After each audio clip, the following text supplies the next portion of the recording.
Roger Federer continues to be among the highest paid athletes on the planet despite his retirement on the court. The Swiss was ranked 8th on the 2022 Forbes Rich List, behind NBA players LeBron James, Kevin Durant and Steph Curry, as well as football talents Lionel Messi, Cristiano Ronaldo and Neymar.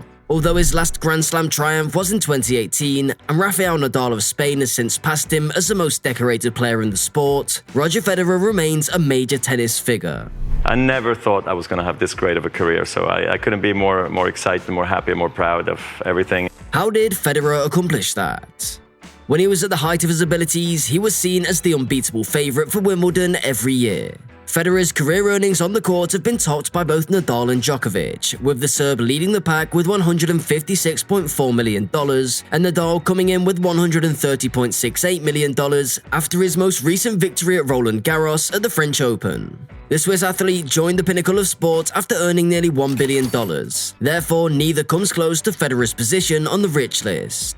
The 40-year-old who has maximised his earning potential on the court is the best example of asset management. He has made sure that his legacy and financial situation would not be impacted by his life after tennis, following in the footsteps of Michael Jordan, LeBron James and Tom Brady. Federer used to be a tennis player who was mostly associated with Nike, particularly at the beginning of his career. Before deciding to sever his long-term contract with the American juggernaut in 2018 to pursue other opportunities, he made a respectable income of around $10 million per year.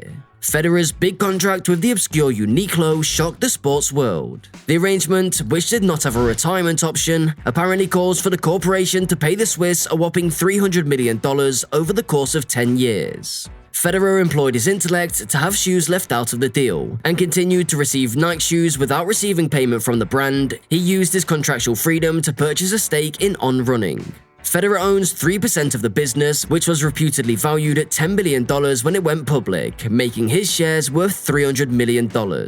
An astonishing amount showing not only his prodigious tennis intellect, but also his financial acumen. He took a risk with his reputation and image rights and was handsomely compensated, which will guarantee that he will continue to be a major figure in sports, even after he decided to end his career.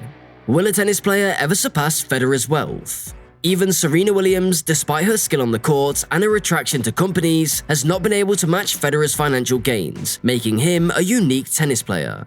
Although Nadal and Djokovic have excelled on the court, they haven't been able to forge the same relationships that Federer has. Before the other two could compete with him on the court, the 42-year-old established his dominance and had solid relationships with numerous businesses that may have looked elsewhere.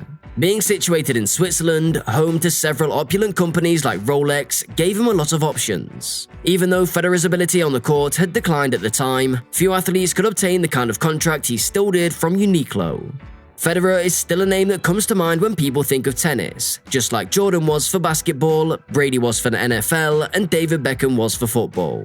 A new celebrity is constantly on the rise. That's the allure of sports, but it's unclear if they can encompass all the qualities needed to establish a strong worldwide brand and succeed as entrepreneurs. The fact that only Naomi Osaka and Venus Williams were the other tennis players listed in the top 50 of the Rich List proves that Federer has been a true outlier in the world of tennis.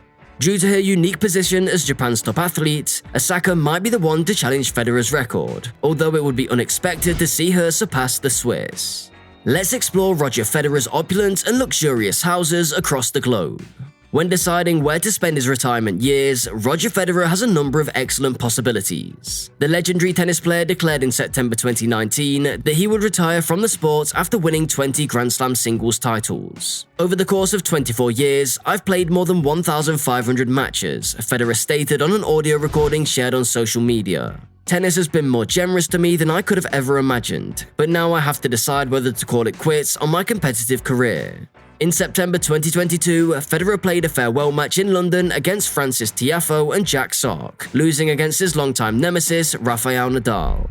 It should come as no surprise that the well-known family-orientated athlete, who was originally from Basel, Switzerland, has owned and continues to maintain multiple residences in the scenic nation. Additionally, he has apparently owned property in metropolitan Dubai since 2006 and has spent a lot of time in court there. In the year 2008, Federer bought his first property after leaving Basel, which was an apartment in Bach, Switzerland, near Lake Zurich's southern shore. There isn't much information available about the lakeside apartment, like how much the athlete paid for it or how big it was in square footage. According to reports, the tennis champion sold the apartment in February 2014. Also in 2008, Federer purchased a home in the well-known ski resort of Lenzerheide Valbella in the Swiss hamlet of Valbella. It is unknown how much he spent on the contemporary mountain pad, but Blick, a local Swiss newspaper, claimed that he destroyed the previous building and built his own. The chalet's open layout, unique woodwork, and paneling gave it a pleasant cabin feel. Naturally, there's also a tennis court on the property, though these days Federer could have had other sports in mind. In 2011, in the affluent lakeside Swiss hamlet of Herleberg, Federer reportedly paid around $30 million for an empty 5,800 square meter parcel perched high on a picturesque slope overlooking Lake Zurich. Although there were rumors that Federer was planning to erect an ultra-modern mansion on the valuable property, nothing of the sort materialized. It's safe to infer that Federer still owns the property because it's still vacant. In the year 2014, Federer decided to establish his family's center of operations in Wallerau, Switzerland, which is close to his original back flat. He reportedly paid $7.3 million for the three-story custom-fit building, which is mostly made out of floor-to-ceiling windows that provide unrivaled, picturesque views of the lake. Images of the inside of the house show a massive stone fireplace that spans all three floors, as well as sizable wooden plank decks on each level. Notable amenities include a swimming pool, spa, and cutting-edge gym, as well as an underground parking garage where Federer undoubtedly keeps many of his precious Mercedes-Benz vehicles. In the same year, Federer also reportedly spent $23.5 million on a penthouse in Dubai's upscale Le Rive, or the Dream in French, skyscraper. The apartment has 5 bedrooms, all of which have private bathrooms. The master bedroom also has a large dressing room and walk-in closet. The penthouse appears to have opulent marble floors, vaulted ceilings, and spectacular views of a marina brimming with million-dollar yachts. Federer apparently has access to a number of luxurious luxuries, including the ability to instantly order a private plane or helicopter. Although it's still under construction, Federer's upcoming residence will be as opulent and big if his other homes were any big. He purchased a 16,000 square meter site in Rapperswil-Jona, a Swiss town located on the northern shore of Lake Zurich, in 2018. Although the price he paid for this substantial site is unknown, rumors suggest that the finished house could be worth more than $50 million. According to the plans, the house will have a tennis court, an indoor sports court, and a classroom.